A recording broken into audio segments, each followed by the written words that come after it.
कि अगर कुरान के पढ़ने और समझने का फ़र्क न होता तो ये 56 मुल्कों में सन्नाटा नहीं होता।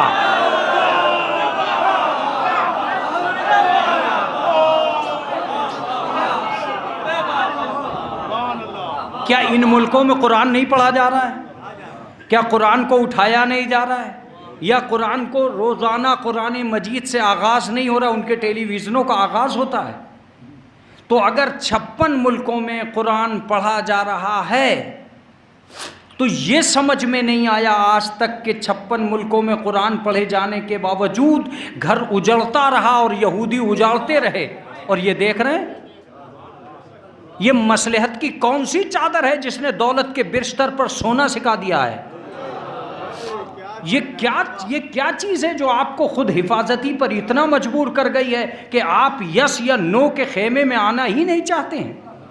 56 मुल्कों के अंदर सन्नाटा और रोज़ाना कुरान पढ़कर सवाब कमाना और बच्चों की चीखें, बच्चों की पुकार, बच्चों के बिलबिलाहट, रोज़ी का न पहुँचना, पानी का न पहुँचना, इस बात की दलील था कि कुरान पढ़कर ही दीन बचाया जा सकता था।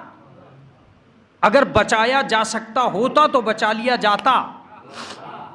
मगर क्या वजह है कि 56 मुल्कों में कोई नहीं निकला, और निकला तो सबसे कमज़ोर मुल्क निकला। एक मुल्क जो सारी दुनिया में सिर्फ एक मुल्क था। तो मैंने कहा भाई तुम ही क्यों जा रहे हो, तुम ही अपनी एनर्जी क्यों वेस्ट कर रहे हो? कहा तुम नहीं जानते हो मौलाना, हमें जाना ज़रूरी है इसलिए कि अगर करबला ना होती तो हम भी ना जाते।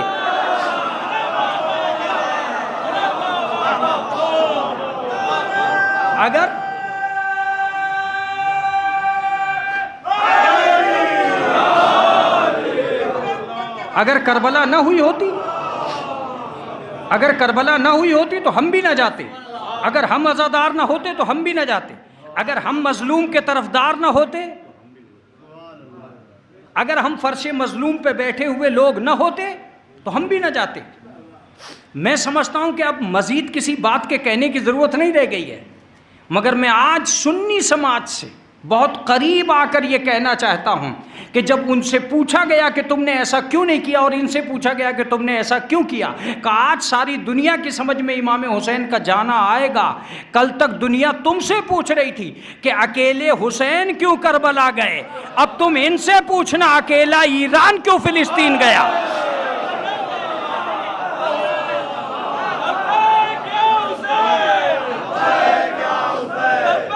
अब पूछना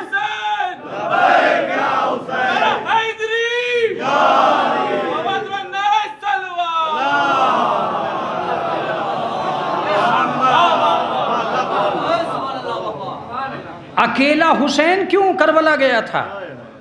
अब ये सवाल तो ख़त्म हो गया ना।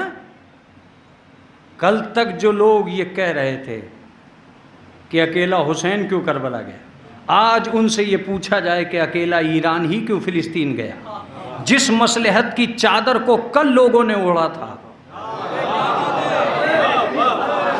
उसी मसलहत की चादर को आज लोगों ने ओढ़ा है। इन 56 मुल्कों का सन्नाटा बता रहा है कि खुद परस्त कौन है, खुदा परस्त कौन है।